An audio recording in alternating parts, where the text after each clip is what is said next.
Hi, I'm Dr. Alancia Wynn. Welcome to Health Chat. Today we're going to be talking about stress. Everybody knows stress. It's one of those things, everybody knows what it is when they see it, but nobody really knows what it is, why it affects us like it does. Sometimes you can be overwhelmed. So what stress, the definition of stress is, it's a physical, mental, or an emotional reaction to changes or demands in your life. Stress can be positive or negative. Whenever we think about stress, we always think about the negative stress, but we can have positive stress too, because positive stress are the things like deadlines. They can be motivating.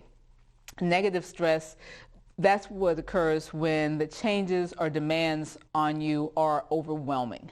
So that's why stress typically has this negative connotation. So what are the risks or causes of stress?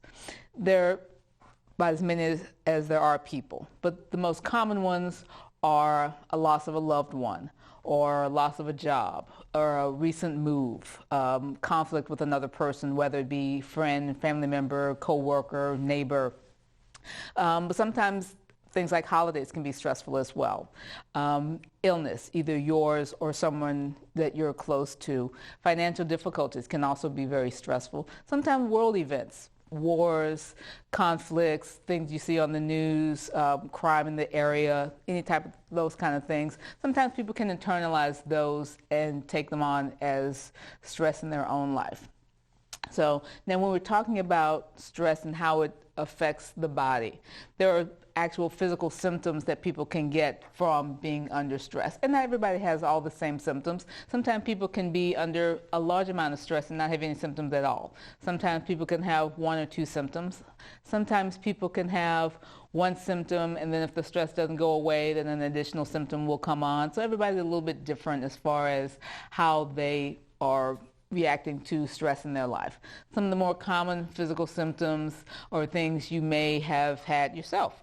Headaches, chest pains, muscle tension where your muscles feel really tight. Sometimes you can have stomach problems like diarrhea or heartburn. You can have diarrhea, constipation. Sometimes you can get where you have this racing heartbeat where your heart is just beating really, really fast all the time. Sometimes you can break out into a sweat for no reason. But also sometimes things that you don't necessarily think about as being coming from stress. Things like rashes. People can get actual rashes from stress. Sometimes they can just start shaking like they're nervous or cold. Sometimes people can have shortness of breath. But also you can have, insomnia, or sometimes people sleep too much. They just don't want to get out of bed and they don't want to face whatever they're stressed about. People can also have loss of appetite, but sometimes people can overeat when they're under stress.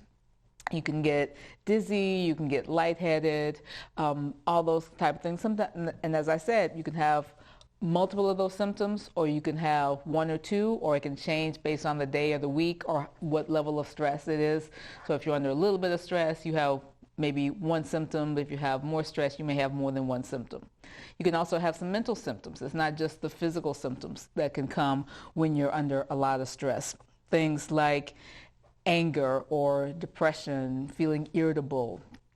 Or sometimes you can just feel beaten down to where self-esteem is just really, really low. And that can even go into a depression. Sometimes it can just manifest as a lack of interest. You just stop caring about anything, even things you used to find enjoyable. You can develop fear. Sometimes in an extreme case, when you get really anxious, people can start developing fear of whatever situation is causing their anxiety. They can develop fear of driving on the highway, or you can get fear of going outside, or you can have fear of crowds. You can have fear of a lot of different things. And it's not necessarily a bad thing, because sometimes it's a way that your body is trying to protect you from whatever that stressful environment is. Other things you can develop mentally from being under stress, and again, a lot of these can come about over time, especially if you're under chronic stress. You can have difficulty concentrating. A lot of times people can have that if that manifests at work or school. Sometimes you can start feeling guilty about things, especially if you are feeling less interested or less motivated, or if you if there's something in your life that you feel like may have caused a stressful situation, you can start developing some guilt. Sometimes people just feel really worried about whatever that stressor is, especially if it's a financial thing, or if it's illness, or if it's a fear of losing their job, or those kind of things. Sometimes people get really agitated where they just feel like they're on edge.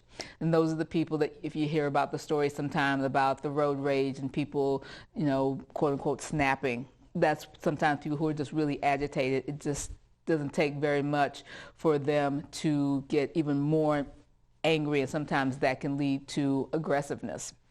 And also you can just truly feel anxious and fearful, and that can sometimes lead to the level of panic.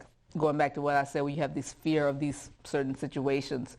Sometimes it can be in any situation where you just feel panicked all the time. You just feel fearful, and that goes back to that heart racing, trouble breathing, those kind of things. Sometimes people also can develop some memory loss or some confusion. Sometimes people, when they're really under a lot of stress, they get concerned that maybe this is Alzheimer's or something like that, and they're worried about that. Sometimes people, when they're under a lot of stress, can start to try to self-medicate. That's when you start worrying about people having an increase in alcohol use, or smoking more, or using illegal drugs like marijuana, cocaine, things that they're trying to use to dull that sensation where they don't feel whatever it is they're feeling anxious about. So those are some of the symptoms. So how does one treat stress? I know it's easy if people sometimes will just say, oh, well, just, everybody's got stress. Don't worry about it. Just deal with it. It's not a big deal. And sometimes that's true. Sometimes it's just a matter of taking some time off, or exercising more, or things like that. Spending more time with friends, taking up a new hobby. And sometimes that's enough for people. Sometimes people need more than that, depending on the level of the stress. If it's work-related, sometimes just learning to delegate certain tasks where you're not trying to do the entire project. Maybe you do your part and have some of your coworkers take over some of the other parts of that task. That's a good way to decrease the amount of stress. Also asking perhaps for time to just get up and kind of move around in the office. So do some relaxation exercises, some stretching exercises. Sometimes just a matter of getting up from a desk and walking down the hall, or walking outside for 5 minutes will be enough to kind of get your mind out of whatever the stressful situation is. You also want to take care of yourself. You want to be sure that you are maintaining your normal healthy lifestyle. You're watching your diet. You're getting enough sleep. You're not eating or drinking to excess. You are not oversleeping, but you're not undersleeping. You want to make sure that you get the right amount of sleep, because sometimes just a matter of having a good night's sleep makes whatever the stressors are more tolerable. And also anything that is stressful that you can change sometimes will help. Especially if it's a work-related, you can ask about maybe getting a postponement of a deadline, or asking for more help, or if it's in a personal conflict with someone in the office, sometimes some counseling will help, some mediation. Those kind of things will sometimes help. If it's something that's involving another person, sometimes if you can figure out a way to not necessarily fix the problem, but just a matter of figuring out what ways you can make the situation work better for you. Sometimes people need some counseling. Sometimes it's individual counseling, sometimes it's group counseling. Again, it depends on what the source of the stress is. A lot of times people feel stress when they feel not in control of a situation, when they feel powerless and they feel like something is happening to them. So sometimes going to counseling where you can figure out either ways to change a situation, if it's related to an interpersonal conflict, or if it's related to an illness, or whatever it is. If it's something that you can control, work on the things that you can control and look on ways to deal with the things that you can't control. I mean, obviously, we can't do anything about crime in the area. We can't do anything about wars. We can't do anything about terrorism. We can't do anything about those kind of things. So those are the kind of things that, if those are things that are really affecting you and making you anxious, there are ways you can deal with that to make it work better for you. Some people don't like watching television news because hearing about bad things makes them anxious. And so that's how they deal with it, by just not putting themselves in that situation. If you are worried about someone else in your family, say you have a family member who is ill or is abusing a substance or is making bad choices in their life, all you can do is really work on what you can control, which is how you respond to the situation. You can't control what another person does. And the more you try to control that person, the more anxious you will become, because they may or may not do what you want them to do, and then you feel frustrated, and that leads to your anxiety, and that leads to your stress. But you can only control what you do, what you think, what you feel. So the main thing you want to make sure that you realize is that, and that you can try to help someone if they want help, or if it's, you and your spouse are not getting along, you can go to counseling to help you figure out what you can do for yourself. And if that person wants to go to couples counseling, or if it's family counseling or group therapy or things like that, to kind of work on that interpersonal relationship, then that will definitely help you all work through how you all are reacting to each other, and maybe work on ways to interact differently. But again, it's not to change the other person, it's to change how you interact with that person.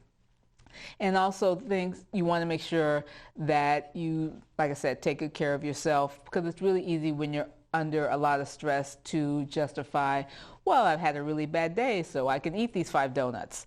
And then you feel guilty, and then that leads into the stress, and then becomes this downward spiral. So then you start feeling worse about yourself, which leads to the bad self-esteem, which leads you to feel guilty, which leads you to feel more stressed and more anxious. So you really don't want to do things that you are using things to not deal with a situation that's stressful. You want to deal with the stressful situation head on, whatever that is.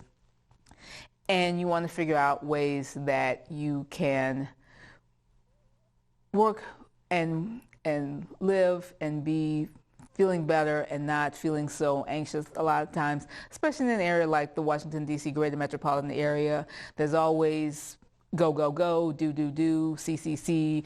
There's always more things to do, more places to go.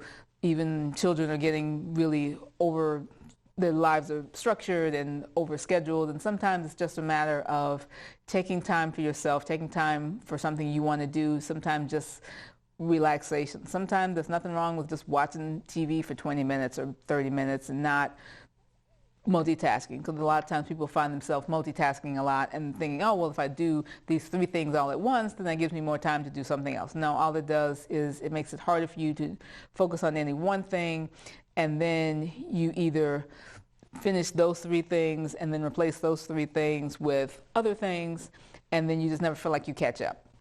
And that's a trap that a lot of people find themselves in. And that's a good way to make yourself feel stressed out all the time, because you just never feel like you accomplish anything. You never feel like you finish. Some people find it easy to organize their lives, and that way they feel less stressed out, because then they can organize the things that they need to do or where they need to go, and then they can kind of check things off of their to-do list and then not add things on. So at the beginning of the day, they say, I'm going to do these 5 things, and then as they do them, they check them off their list, and then the next day, they start a new list. And a lot of people find that helpful. Alternatively, of course, some people find that more stressful, because they put way too much on their list, things that they know that there's no way they can accomplish everything, and then when they don't accomplish everything on their list, then they get stressed out. So everybody's a little bit different as far as how they deal with stress and anxiety. And of course, I'm talking mostly about stress. I mean, anxiety is a different entity. Anxiety is an actual physical illness that is related to stress. Sometimes it's caused by stress. Sometimes stress can lead you down the road into full-on anxiety. Sometimes people can have anxiety and just think, oh, well, I'm stressed out and I just need to do X, Y, and Z, and then the stress will be better. So if you are feeling stressed out all the time and you feel like you're doing all the things to try to maintain a good lifestyle and you just feel like it's not working, then you might want to talk to your physician about treatment for stress or for anxiety, especially if you start having people in your life saying things like, you're always really stressed out, you're not the same person that we used to enjoy spending time with because you're always angry or you're always upset, or anytime we say anything you get easily angry or easily irritated. Those are the kind of things that, if that seems to be happening a lot of the time, especially all day, every day, and it's getting worse and worse over time, then that may be actual anxiety as opposed to just stress. They are kind of two sides of the same coin. So all the symptoms are the same. The heart racing, sweating, trouble sleeping, all of those same symptoms we talked about. It's just that the severity of them and how long they last. Because most times stress is usually, especially if it's related to a particular event, it's usually short-lived. So say, you have a big project at work, so you're going to be under a lot of stress for however many weeks or months, and then that project is over, then everything kind of ramps back down and you feel like your old self again. That's stress because of a particular event. If you are stressed out every time you think about the fact that your son is graduating high school this year and you think about all the college money you have to pay and all that's stress, and that's related to a particular entity. If you have stress just in general and you feel like, I don't know why I'm feeling so stressed, my life is pretty good and everything is going well, but I just feel this all of a sudden, then that may be something you want to talk to your doctor about. That may actually be anxiety, especially if you have a family history of anxiety, depression, those type of illnesses, because they do tend to kind of run in families. So I don't want you to just say, oh, well, she said all I need to do is to meditate and to eat better and get more sleep, and then I should be fine. If you try all those things and you still feel like it's not working, and then especially if you start having people around you say, hey, what's going on? You doing okay? I'm starting to get worried about you. Those are the kind of things you want to say, well, maybe this is more than just stress. But even if it is anxiety, which, as I said, is a physical illness, we treat it with medications, just like we would treat high blood pressure, diabetes, any other physical illness, then you still would need to do some of those same stress reliever things we talked about, the meditation. You might need some counseling depending on what else is going on, but you would need medication as well. And a lot of people are hesitant to go on medication because they're afraid that they think it makes them look weak, or they have all these preconceived notions about what medication for anxiety means. As I said, it is a chemical imbalance in your brain. It is a physical illness, which is why we can treat it with medication. So just like you would not tell someone with high blood pressure, oh, well, you need to just think differently about your life and then your high blood pressure will be better. You can't do that with anxiety either. So there are several different medicines we can use. Some of them are short-term medicines, things that you may have heard of where you take it when you need to. There are other medicines that you would take on a daily basis to keep things under control. And if you do need medication, your physician is the best one to figure out which one you would need, whether you need the short-acting, whether you need the daily, the long-acting, whether you need both, and for how long. Because typically, people who take medicine for anxiety need to take it for a period of time to kind of reset those chemicals in the brain. And it depends. Your physician would be the best one to tell you how long you would need to take the medicine, and if you would need to take it for the rest of your life, if you need to take it for a few months, if you need to take it for a year. That's something that you need to talk to your physician about. But I definitely would encourage you to talk to your physician about that, because it is something that is easily treated. It's not something that you have to suffer through for the rest of your life and just trying to make do, because the one thing you don't want to do is to ignore it until it gets to the point where it starts to really affect your life, because with anxiety and stress and all of those type symptoms, if you don't take care of them, they can get worse and worse over time to where you can develop what's called agoraphobia, which is where you have this fear of leaving your house. And that's when it really starts to impact your life to where you can't work, you have trouble with your relationships with your friends and family, and you don't want it to get to that point. You don't want it to get to the point where you're starting to abuse drugs or alcohol, or where you are starting to have difficulty at work to where you might lose your job because you're not performing well because of this anxiety that you're having. Because as I said, sometimes when you have really severe anxiety, it can affect your ability to concentrate, it can affect your ability to function, sometimes it can affect your ability to follow up on tasks, and those are the kind of things that can make it harder to function at work. And then if that starts occurring, then you may start getting in trouble at work, which can sometimes lead to more stress and anxiety, and that causes people to feel even worse, and then that starts that downward spiral as well. So the key thing here is that you really want to listen to your body. You really want to pay attention to what you're feeling and what you're thinking, and you don't want to try to minimize your symptoms, because it's so important that you do listen to these things that your body is trying to tell you, and you do want to find ways to make it better, because there are definitely ways to treat anxiety and stress and those type of symptoms to make you be able to function like you were functioning before the symptoms started.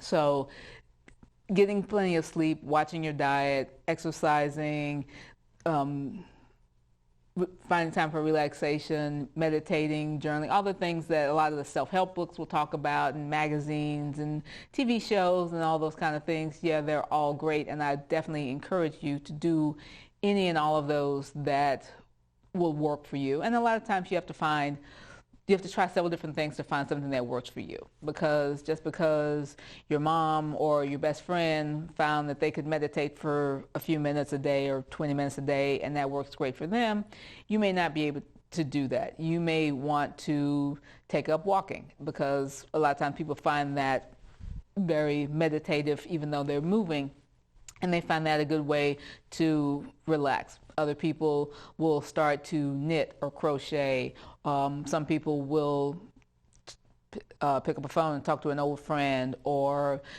some people will write in a journal. So there are a lot of different things that people use to work on stress and relieve stress, and everybody's a little bit different. So you may have to try several different things to find what works best for you. So I'm encouraging you to find things that you can think about doing, and that's what I'm trying to give you, a lot of different options. But the main thing I want you to think about is that it is something that you don't want to say, oh, there's nothing I can do about this. This is just the way it is. Yeah, my job is doing this, or my family is doing this, or my child is doing this, or the world is the way it is, and I'm just feeling this way, and that's how everybody is feeling. It doesn't have to be that way. I mean, there's always going to be a certain amount of stress in one's life. Sometimes it's short-lived, sometimes it's long-lived. Sometimes it's just a matter of, I'm running late for an appointment. That causes some stress. Sometimes it's, my child is having trouble in school. That causes some stress, but that can last longer. Sometimes it's, my job may be ending, or so there's all different types of stress, and they all last different times. But just because you have these stressors in your life, you do still want to take care of yourself and pay attention to your symptoms, and just make sure that you don't think that there's nothing you can do about it. Because the sooner, just like with anything else, the sooner you get your symptoms treated, taken care of, especially if they're to the point where you would need to take medicine, the better off you are, because you don't want to suffer needlessly, because we have plenty of good medications that people can take that will work really well for these type symptoms, and there's no need to suffer, and there's no need to do that. So talk to your physician if you have any concerns, or counselor, therapist, anything like that will definitely help. And I hope this has been informative and helpful for you today, and I hope I didn't stress you out talking about stress. But this has been Health Chat, and I'm Dr. Alonsi Wynn, and I look forward to seeing you next time. Bye-bye.